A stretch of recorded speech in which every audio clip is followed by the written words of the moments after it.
Chapter 16 Carlisle. वो मुझे उस कमरे तक ले गया जिसकी तरफ इशारा करके उसने कार्लाइल का ऑफिस कहा था। वो एक पल के लिए दरवाजे के बाहर रुका। अंदर आ जाओ, कार्लाइल की आवाज ने आमंत्रित किया। एडवर्ड ने दरवाजा खोला। यह ऊंची छत वाला कमरा था जिसमें पश्चिम की तरफ ऊंची खिड़कियां थीं। यहाँ भी दीवारों पर पैनल लगे थे, थोड़ी ज्यादा स्याह रंग की लकड़ी के। दीवार की ज्यादातर जगह कद्दावर बुकशेल्व्स ने घेर रखी थी जो मेरे सिर के ऊपर तक के थे और उनमें इतनी ज्यादा किताबें थीं जितनी मैंने कभी किसी लाइब्रेरी के बाहर नहीं देखी थीं। कार्लाइल एक बड़ी महोगनी डेस्क के पीछे लेदर चेयर में बैठे थे।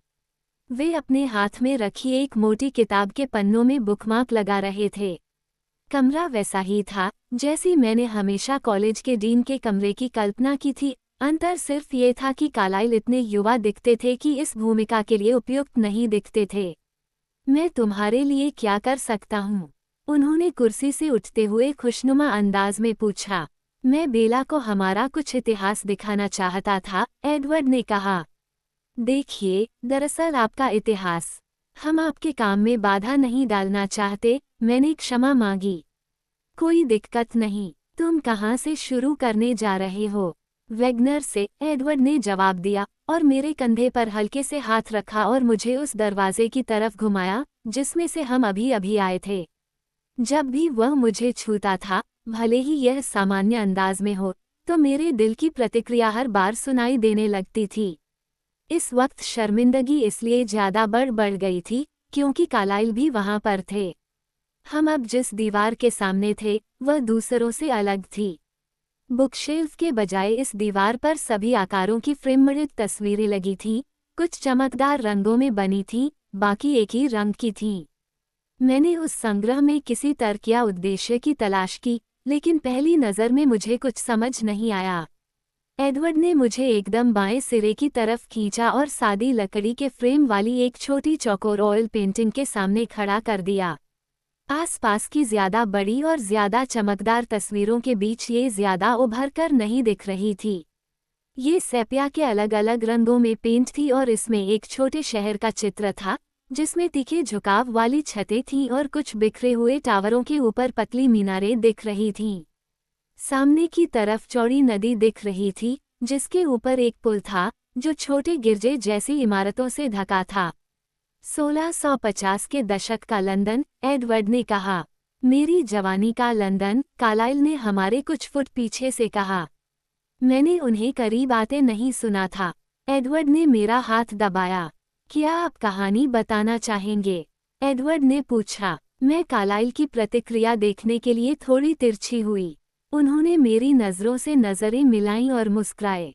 मेरा ऐसा करने का बड़ा मन था, उन्होंने जवाब दिया, लेकिन दरअसल मुझे देर हो रही है। अस्पताल वालों ने सुबह फ़ोन किया था डॉक्टर स्नो आज बीमारी के कारण छुट्टी ले रहे हैं। इसके अलावा तुम्हें भी कहानियाँ उतनी ही अच्छी तरह पता हैं जितनी कि मुझे, उन्होंने अब एडवर्ड की ओर मुस्कराते हुए कहा। इस अजीब तालमेल को जज़ब करना मुश्किल था। शहर के डॉक्टर की रोज़मर्रा की चिंताएं, जो 17वीं सदी के लंदन के अपने शुरुआती दिनों की चर्चा में उलझा हुआ था। मैं इस बात से भी विचलित हुई क्योंकि मैं जानती थी कि उन्होंने जोर से सिर्फ इसलिए बोला था ताकि मैं समझ लूं। मुझे गर्मजोशी भरी मुस्कान देने के बाद कार्लाइल कमरे से चले गए। मैं एक लंबे पल तक कार्लाइल के गृहनगर की छोटी तस्वीर देखती रही। फिर क्या हुआ? मैंने आखिरकार पूछा और एडवर्ड को घूरा जो अब मुझे देख रहा था। जब उन्हें एहसास हो गया कि उनके साथ क्या हुआ था, एडवर्ड ने पेंटिंग्स पर नज़र डाली और मैंने देखा कि अब वो कौन सी पेंटिंग में रुचि ले रहा है। ये पतझड़ के रंगों वाला ज्यादा बड़ा लैंडस्केप था। जंगल में एक खाली छायादार बगिया का दृश्य, दूर एक पहाड़ी का शिखर दिख रहा था। जब उन्हें पता चला कि वे क्या बन गए थे, एडवर्ड ने धीरे से कहा, तो उन्होंने इसके खिलाफ बगावत की। उन्होंने खुद को नष्ट करने की कोशिश की, लेकिन यह आसानी से नहीं होता है। कैसे? मैं इसे जोर से नहीं कहना चाहती थी, लेकिन सदमे के कारण ये शब्द अचानक मेरे मुंह से निकल पड़ा। वे पहाड़ियों से कूदे, एडवर्ड ने मुझे बताया और उसकी आवाज़ भावशून्य थी। उन्होंने खुद को समुद्र में डुबाने की कोशिश की। लेकिन वे अपने नए जीवन में युवा थे और बहुत शक्तिशाली थे। यह आश्चर्यजनक है कि उस समय भी उन्होंने खाने पीने का प्रतिरोध किया। उस वक्त सहज बोध ज्यादा शक्तिशाली होता है। ये हर दूसरी चीज पर हावी हो जाता है, लेकिन आत्मा वितृष्णा के कारण वे इतने शक्तिशाली थे कि भूखे रहकर मरने की कोशिश कर रहे थे। क्या ये संभव है? मेरी आवाज कमजोर थी। नहीं, हमें बहुत कम तरीकों से मारा जा सकता है। मैंने अपना मुंह कुछ पूछने के लिए खोला, लेकिन मेरे बोलने से पहले ही वह बोल पड़ा। वे बहुत भूखे थे और अंततः बहुत कमजोर हो गए थे। वे मानव आबादी से ज्यादा दूर रहने लगे। अंततः उन्हें इस बात का एहसास हो गया कि उनकी इच्छाशक्ति कमजोर हो रही थी। महीनों तक वे रात को भटकते रहे, वीरान जगहों पर रहते रहे और खुद से नफरत करते रहे। एक रात को उनके छिपने की जगह के पास से हिरणों का झुंड गुजरा। वे प्यास से इतने बावले थे कि उन्होंने बिना सोचे उस पर कर दिया। उनकी शक्ति लौट आई और उन्हें एहसास हुआ कि वे जो दुष्ट दरिंदा बनने से डर रहे थे, उसका विकल्प मौजूद था। आखिर उन्होंने अपने पुराने जीवन में भी तो हिरण का मांस खाया था। अगले कुछ महीनों में उन्होंने अपना जीवन दर्शन बनाया। वे राक्षस बने बिना जिंदा रह सकते थे। उन्होंने खुद को दोबारा खोजा। वे अपने समय का बेहतर उपयोग करने लगे। वे हमेशा से बुद्धिमान थे और सीखने के लिए उत्सुक रहते थे। अब उनके पास असीमित समय था। वे रात भर पढ़ते थे और दिन भर योजना बनाते थे। वे तैरकर फ्रांस गए। बेला, लोग सारे समय चैनल को तैरकर पार करते हैं, उसने मुझे धैर्यपूर्वक याद दिलाया। मुझे लगता है कि यह सच है। ये तो बस इस पृष्ठभूमि में थोड़ा अजीब लगा था। आगे बोलो। तैरना हमारे लिए आसान होता है। तुम्हारे लिए तो हर चीज आसान होती है, मैंने शिकायत की। उसने इंतजार किया, उसका चेहरा थोड़ा खुश था। मैं वादा करती हूँ कि अब बाधा नहीं डालूंगी। उसने स्याह अंदाज में हंसी दबाई और अपना वाक्य पूरा किया। क्योंकि तकनीकी दृष्टि से हमें सांस लेने की जरूरत नहीं होती। तुम्हें नहीं, तुमने वादा किया था कि बीच में नहीं बोलोगी। वह हंसा और मेरे होंठों पर अपनी ठंडी अंगुली रख दी। तुम कहानी पूरी सुनना चाहती हो या नहीं? तुम इस तरह की बात अचानक कहोगे तो मैं कुछ कैसे नहीं बोलूंगी। उसकी अंगुली के बावजूद मैं बड़बड़ाई। वह अपना हाथ उठाकर फेरने लगा, जब तक कि यह मेरी गर्दन पर आराम नहीं करने लगा। इस पर प्रतिक्रिया करते हुए मेरी हृदय गति बदल गई, लेकिन इसके बावजूद मैं बोलने से बाज नहीं आई। तुम्हें सांस लेने की जरूरत नहीं होती। मैंने पूछा। नहीं, यह जरूरी नहीं है। ये तो बस एक आदत है। उसने कंधे उचकाए। तुम बिना सांस लिए कितने समय तक रह सकते हो? मैं नहीं जानता, शायद अनंत काल तक। वैसे ये थोड़ा अटपटा लगता है क्योंकि तब हमें खुशबू नहीं आती है। थोड़ा अटपटा, मैंने उसके शब्दों को दोहराया। मैं अपने चेहरे के भाव पर ध्यान नहीं दे रही थी, लेकिन उसे देखकर वह उदास हो गया। उसका हाथ उसके बगल में लटक गया और बहुत स्थिर रहा। उसकी आंखें मेरे चेहरे पर टिकी थीं। खामोशी लंबी खींचती चली गई। उसके चेहरे के भाव किसी पत्थर जितने स्थिर थे। क्या हुआ? मैं फुसफुसाई और उसके जमे हुए चेहरे को छुआ। उसका चेहरा मेरे हाथ के स्पर्श से नर्म हुआ और उसने आह भरी। मैं इसके होने का इंतजार करता रहता हूँ। किसके होने का? मैं जानता हूँ कि मैं जब तुम्हें कोई चीज़ बताऊंगा या तुम कुछ देखोगी, तो किसी बिंदु पर ये तुम्हारे लिए बर्दाश्त के बाहर हो जाएगा। और फिर तुम चिल्लाते हुए मुझसे दूर भाग जाओगी।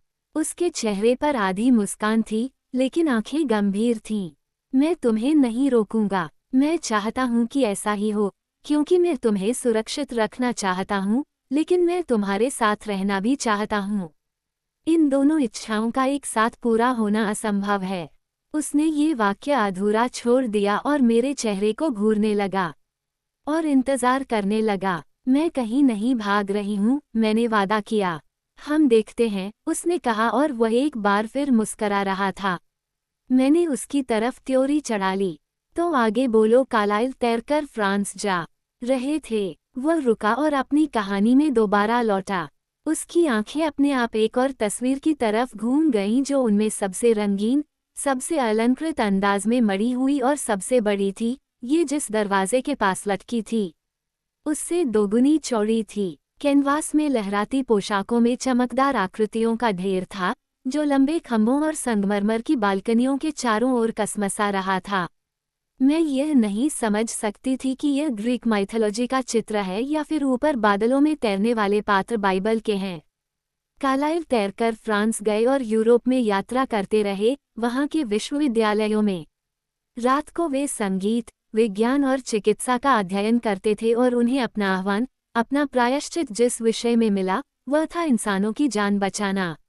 उसका भाव श्रद्धा से, लगभग आराधना से ओतप्रोत हो गया था।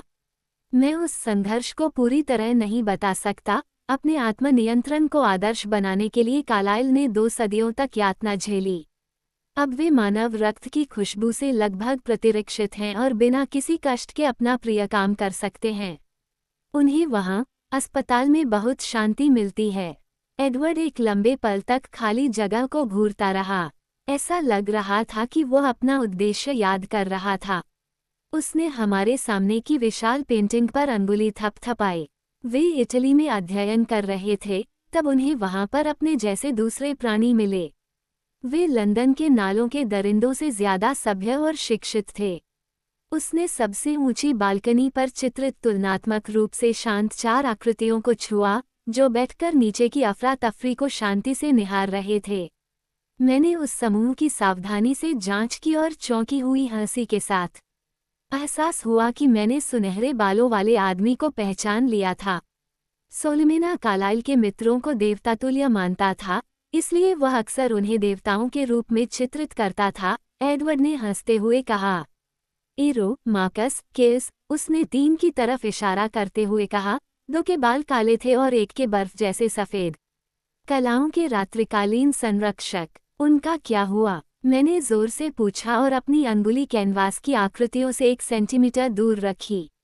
वे अब भी वहाँ हैं, उसने कंधे उचकाए, जैसे कि वे न जाने कितनी सहस्त्राब्दियों से रहे हैं। कार्लाइल बहुत कम समय तक उनके साथ रहे, सिर्फ कुछ दशक। वे उनकी सभ्यता और परिष्कार के बहुत बड़े प्रशंसक थे, लेकिन उन्हें प्राकृतिक भोजन स्रोत के प्रति कार्लाइल की वितृष्णा रास नहीं आई और वे इसका इलाज करने में जुटे रहे। उन्होंने कार्लाइल को मनाने की कोशिश की और कार्लाइल ने उन्हें मनाने की, कोई नहीं माना। तब कार्लाइल ने नए संसार को आजमाने का फैसला किया। उन्होंने अपने जैसे दूसरे प्राणियों को खोजने के सपने देखे। वे बहुत अकेलापन महसूस कर रहे थे। उन्हें लंबे समय तक कोई नहीं मिला, लेकिन जब राक्षस परिकथाओं का हिस्सा बन गए, तो उन्होंने पाया कि वे संदेह न करने वाले इंसानों के साथ इस तरह घुल मिल सकते हैं, मानो वे भी उनके जैसे ही हों। वे चिकित्सा का अभ्यास करने लगे, लेकिन वे जिस साहचर्य की कामना करते थे, वो उन्हें नहीं मिला। वे पहचाने जाने का जोखिम नहीं ले सकते थे। जब इन्फ्लुएंजा की महामारी आई, तो वे शिकागो के एक अस्पताल में रात को काम कर रहे थे। वे कई सालों से एक विचार को अपने मन में तौल रहे थे और उन्होंने इस पर काम करने का निर्णय ले लिया था। चूंकि उन्हें कोई साथी नहीं मिल रहा था, इसलिए वे अपने लिए एक साथी खुद बनाएंगे।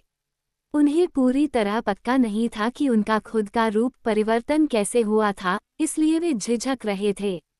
वे किसी दूसरे के जीवन को उस तरह नहीं चुराना चाहते थे, जिस तरह उनका चुराया गया था।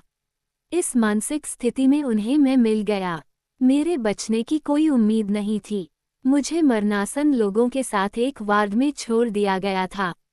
कार्लाइल ने मेरे माता पिता का इलाज किया था, इसलिए वे जानते थे कि मैं बिल्कुल अकेला हूँ। उन्होंने अपने विचार को आजमाने का निर्णय लिया। उसकी आवाज़ अब कानाफूसी जैसी थी और फिर यह भी खो गई। वह बिना देखे को घूरता रहा। मैंने सोचा कि अब पश्चिम की खिड़कियों उसके दिमाग में कौन सी तस्वीरें भरी होंगी, कार्लाइल की यादें या उसकी खुद की। मैं शांति से इंतजार करती रही। जब वह मेरी तरफ मुड़ा, तो उसके चेहरे पर देवदूत जैसी हल्की मुस्कान खिल उठी। और इस तरह हमारी कहानी पूरी हो गई, उसने अंत में कहा। क्या तुम हमेशा कार्लाइल के साथ रहे हो? मैंने पूछा। लगभग हमेशा। उसने अपना हाथ हल्के से मेरी कमर में डालकर मुझे अपनी तरफ खींचा, जब वह दरवाजे से पार गया। मैंने पलटकर तस्वीरों की दीवार को घूरा और सोचने लगी कि क्या मुझे कभी बाकी कहानियां भी सुनने को मिलेंगी। जब हम हॉल में गए तो एडवर्ड चुप था, इसलिए मैंने पूछ लिया, लगभग। उसने आह भरी और वह जवाब नहीं देना चाहता था। देखो, विद्रोही किशोर का सामान्य दौर मेरे भी नए जीवन में आया था। मेरे पैदा होने, उत्पन्न होने के लगभग 10 साल बाद, तुम इसे चाहे जो कह लो। मैं संयम की उनकी जीवनशैली से सहमत नहीं था और अपनी भूख पर बंधन लगाने के लिए उनसे द्वेष करता था। इसलिए मैं कुछ समय तक अकेले रहने के लिए उनसे दूर चला गया था। सचमुच मुझे शायद डरना चाहिए था, लेकिन मेरे अंदर आश्चर्य का भाव था। वह समझ सकता था। मुझे अस्पष्टता से एहसास हुआ कि हम अगली सीढ़ियां चढ़ने वाले हैं, लेकिन मैं आसपास के माहौल पर ज्यादा ध्यान नहीं दे रही थी। इससे तुम्हें वितृष्णा नहीं हुई? नहीं। क्यों नहीं? देखो, ये तार्किक लगता है। वह हंसा, पहले से भी ज्यादा तेज। अब हम सीढ़ियों के ऊपर एक और पैनल वाले गलियारे में पहुंच गए थे। मेरे नए जन्म के बाद, वह बुदबुदाया, सौभाग्य से मैं ये जान सकता था कि मेरे आसपास का हर व्यक्ति क्या सोच रहा है, इंसान भी और गैर इंसान भी। इसीलिए मुझे कार्लाइल को छोड़कर जाने में 10 साल का समय लगा। मैं उनकी आदर्श संजीदगी पढ़ सकता था और पूरी तरह समझ सकता था कि वे जिस तरह जीते थे, उसका असली कारण क्या था। कार्लाइल के पास लौटने और उनकी जीवनशैली दोबारा अपनाने में मुझे केवल कुछ साल लगे। मैंने सोचा था कि मैं उस डिप्रेशन से आज़ाद हो जाऊंगा जो अंतरात्मा की वजह से उत्पन्न होता है। मैंने सोचा था कि चूंकि मुझे अपने शिकार के विचार मालूम रहते थे, इसलिए मैं मासूमों को छोड़ दूंगा और सिर्फ बुरे लोगों का ही शिकार करूंगा। अगर मैं किसी अंधेरी गली में किसी युवती के पीछे पड़े किसी हत्यारे का पीछा करूं, अगर मैं युवती की जान बचा लूं, तो निश्चित रूप से मैं ज्यादा बुरा काम नहीं कर रहा था। मैं कांप गई जब मैंने बहुत स्पष्टता से उसके वर्णन की तस्वीर देखी। रात के समय अंधेरी गली, डरी हुई लड़की और उसके पीछे पड़ा स्याह आदमी। और एडवर्ड जब वह शिकार करता था, भयंकर और किसी युवा देवता की तरह सुंदर, अजेय। क्या वह लड़की कृतज्ञ होती या पहले से भी ज्यादा डर जाती? लेकिन जब समय गुजरता गया तो मैं अपनी आंखों में राक्षस को देखने लगा। मैं इतने सारे इंसानों की जान लेने के कर्ज से नहीं बच सकता था, चाहे ये कितना भी तर्कसंगत हो। फिर मैं कार्लाइल और एस्मी के पास लौट आया। उन्होंने घर लौटे बेटे की तरह मेरा स्वागत किया। यह उससे ज्यादा था जिसका मैं हकदार था। हम हॉल में आखिरी दरवाजे के सामने आकर रुक गए थे। मेरा कमरा, उसने मुझे जानकारी दी। कमरे का मुंह दक्षिण दिशा में था। नीचे वाले बड़े कमरे की तरह इसमें भी दीवार के आकार की खिड़की थी। घर का पीछे वाला पूरा हिस्सा कांच का था। उसके कमरे से सोल डक रिवर मुड़ते हुए दिख रही थी, अछूते जंगल से ओलंपिक माउंटेन रेंज तक। पहाड़ मेरी कल्पना से ज्यादा करीब थे। पश्चिमी दीवार सीडी के शेल्फों से पूरी भरी थी। उसके कमरे में किसी म्यूजिक स्टोर से ज्यादा सीडी होंगी। कोने में आधुनिक दिखने वाला साउंड सिस्टम रखा था, जिसे मैं छूने से डर रही थी, क्योंकि मुझे लग रहा था कि मुझसे कुछ टूट जाएगा। कोई पलंग नहीं था, सिर्फ एक चौड़ा और आमंत्रित करने वाला ब्लैक लेदर सोफा था। फर्श मोटे सुनहरे गलीचे से ढका था और दीवारों पर थोड़े गहरे रंग का मोटा कपड़ा लटका था।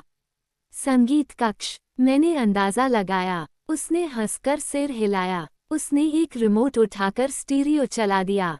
ये धीमा था, लेकिन हल्की जैज़ धुन ऐसी लग रही थी मानो बैंड कमरे में हमारे साथ ही हो।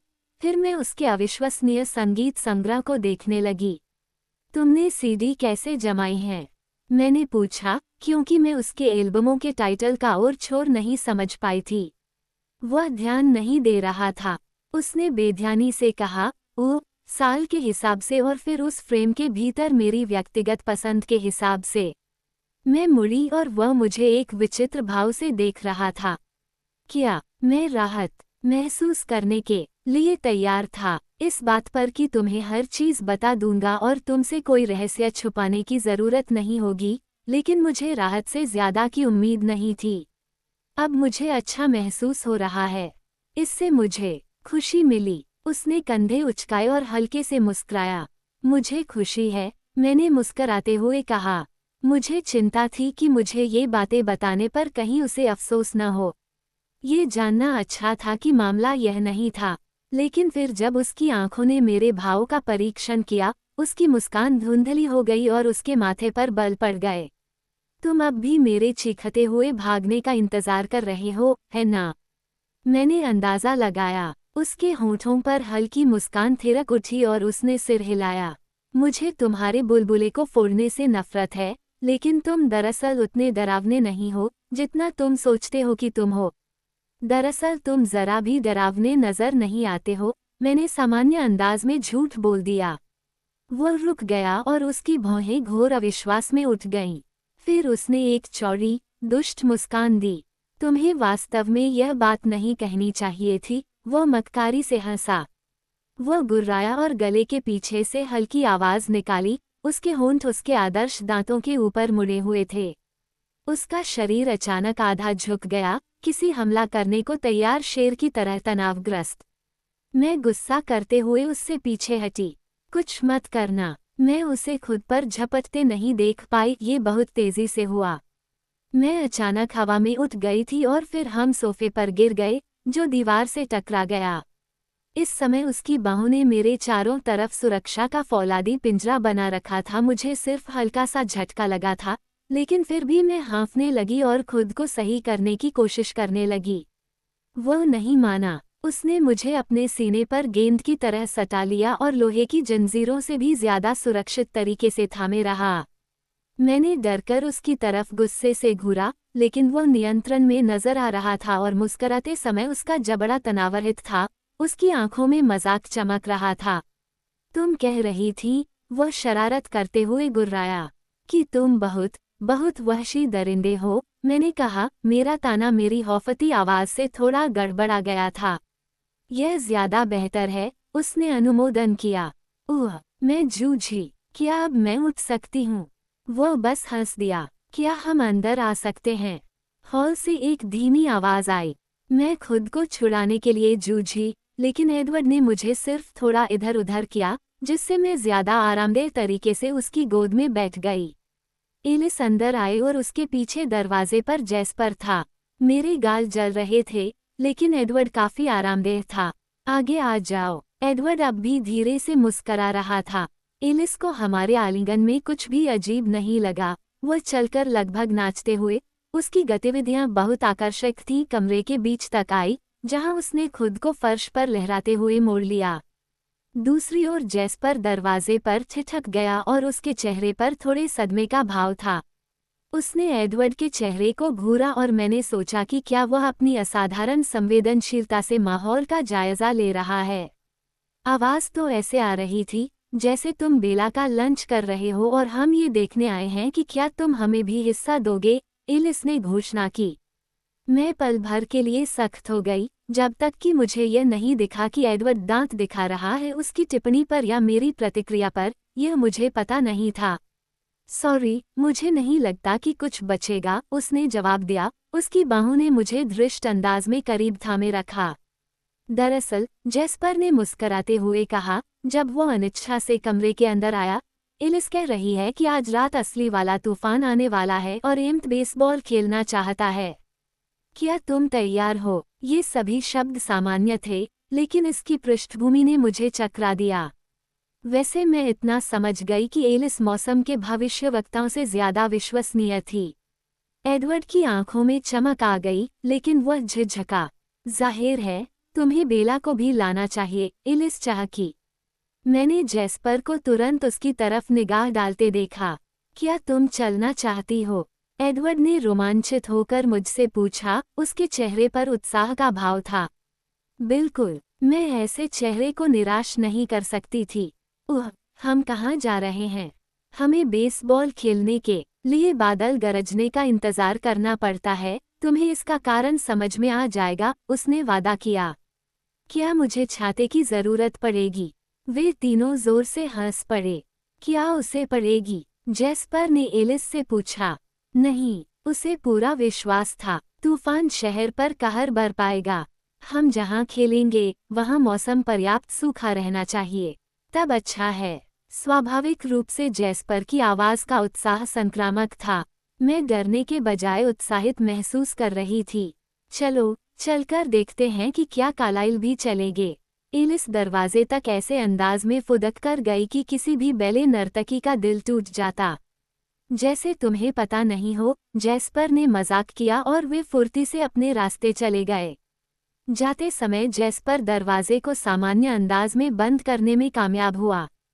हम क्या खेलेंगे? मैंने पूछा। तुम देखोगी, एडवर्ड ने स्पष्ट किया। हम बेसबॉल खेलेंगे। मैंने अपनी आंखें गोल गोल घुमाईं।